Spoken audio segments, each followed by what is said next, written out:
آپ صلی اللہ علیہ وسلم پر درود شریف پڑھنے کے فضائل و برکات گزشتہ 3 جمعوں میں نے 30 بیان کر دیے تھے۔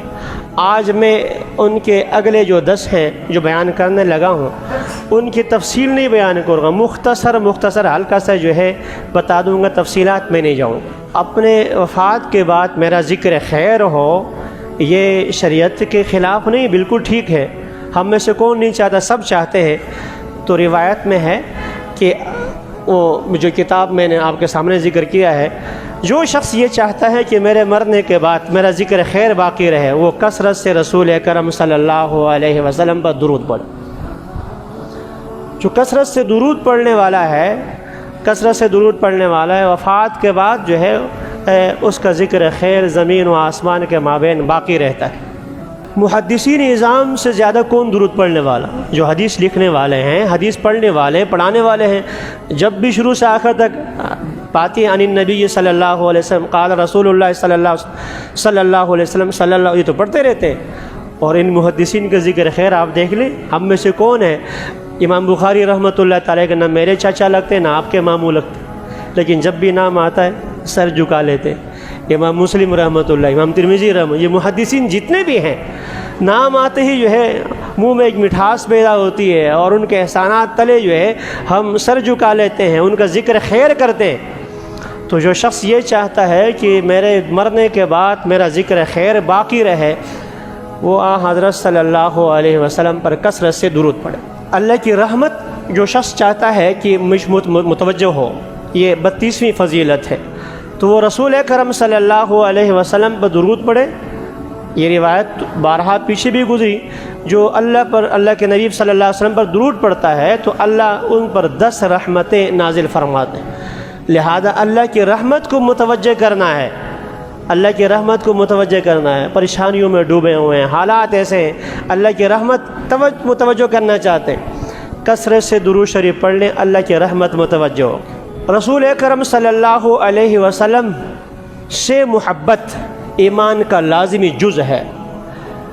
جب تک کائنات کے ہر ذرے سے زیادہ، اپنے والدین، اولاد، بیوی، بچوں سے زیادہ رسول اکرم صلی اللہ علیہ وسلم سے محبت نہ ہو، ہمارا اس وقت تک ایمان کامل نہیں ہوتا۔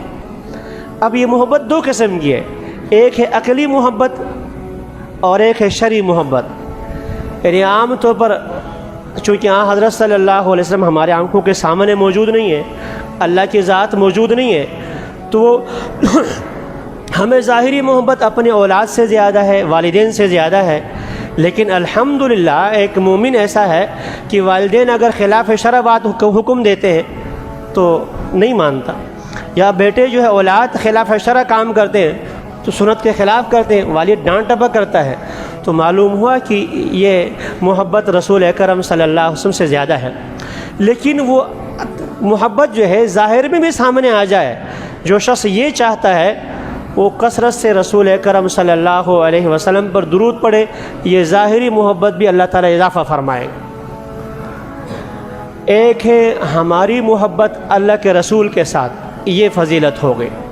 دوسرا ہے کہ ایک تو ہے نا ہم فلاں کو چاہتے ہیں، جیسے جتنے جو ہے یہاں سیاسی حضرات بیٹھے ہوئے ہیں، ہر چاہتا ہے میں اپنے لیڈر سے محبت کرتا ہوں، وہ چاہتا ہے میں اپنے سے، حالانکہ وہ ان کو جانتے بھی نہیں ہیں، وہ منگرال ٹاؤن کا نام بھی نہیں جانتے ہوں گے، فیصل ٹاؤن کا نام بھی نہیں جانتے ہوں گے۔ تو ایک ہے ہم اپنے قائدین سے محبت کریں، اور ایک ہے کہ وہ ہم سے محبت کرے، وہ ہمارے ساتھ محبت۔ اگر کوئی شخص یہ چاہتا ہے اللہ کے رسول صلی اللہ علیہ وسلم مجھ سے محبت کرے، کثرت سے درود پڑھیں، اللہ کے رسول سے محبت کریں گے صلی اللہ علیہ وسلم۔ درود کیا ہے؟ ہماری طرف سے ہدیہ ہے، درود ہماری طرف سے ہدیہ ہے۔ اور جو شخص یہ چاہتا ہے کہ اللہ کے نبی کے سامنے میرا نام پیش ہو، میرا نام، ہم کسی کو لکھتے ہیں، کوئی گفٹ دیتے ہیں پیک کر کے، اوپر جو ہے آج کل تو پیکنگ کے بھی باقاعدہ پیسے لیتے ہیں، اور 7 طریقے سے جو ہے اس کے بہت اچھی طریقے سے ہوتا ہے، نیچے اپنا نام بھی۔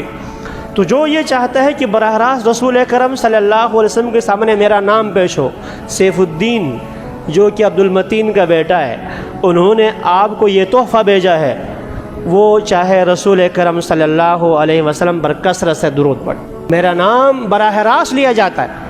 جو شخص حدیث صریح حدیث ہے، آپ صلی اللہ علیہ وسلم نے ارشاد فرمایا تم میں سے جو شخص بھی درود پڑھتا ہے اس کا اور اس کے والد کا نام لے کر میرے سامنے جو ہے ایک فرشتہ اللہ نے مقرر کر رکھا ہے، وہ میرے سامنے نام لے کر درود پیش کرتا ہے کہ فلاں نے آپ کو یہ تحفہ بھیجا۔ تو ہم میں سے کون نہیں چاہتا ہے کہ اللہ کے نبی کے سامنے ہمارا نام آ جائے صلی اللہ علیہ وسلم؟ تو درود پڑھنے والا یہ اس کا ذکر غیر اللہ کے نبی کی مجلس میں ہوتا ہے۔ پل صراط سے گزرنا بہت مشکل مرحلہ ہے۔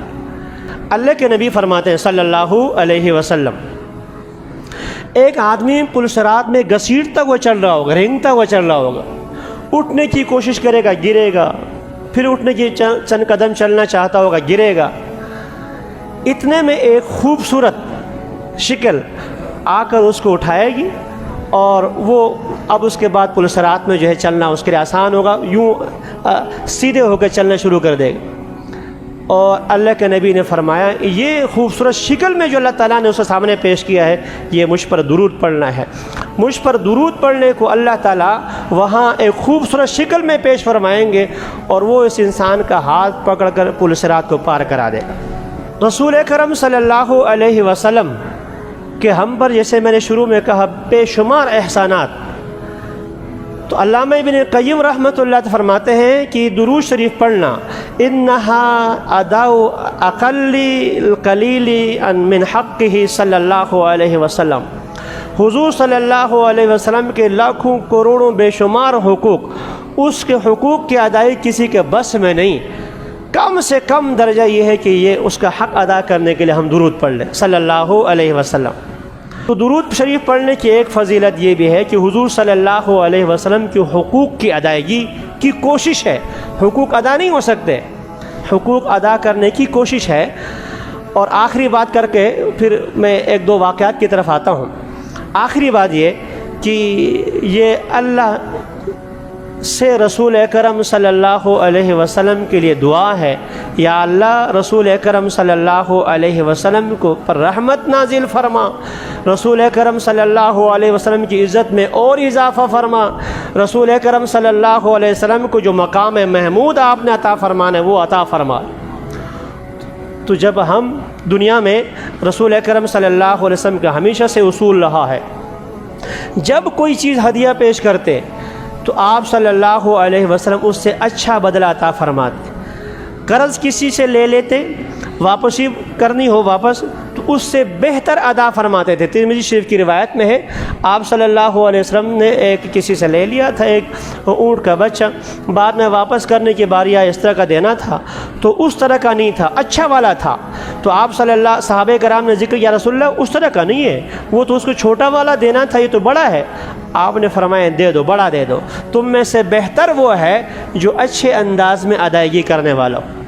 ہمارے ہاں تو معاملہ برعکس ہے نا، کسی کو قرض دو اتنا مل جائے تو اللہ کی رحمت ہے، قرض دے کر انسان ذلیل و خوار ہوتا ہے۔ دیکھ لیں آپ لوگ، اگر آپ چاہتے ہیں کسی کے ساتھ دشمنی کرنی ہو نا، دوستی ختم کرنی ہو تو بس تھوڑا سا قرض دے دیں، بس پھر دیکھیں کیا ہوتا ہے۔ تو اللہ کے نبی جب کبھی کسی نے کوئی تحفہ دیا آپ نے اس کو اچھا بدلہ دے دیا۔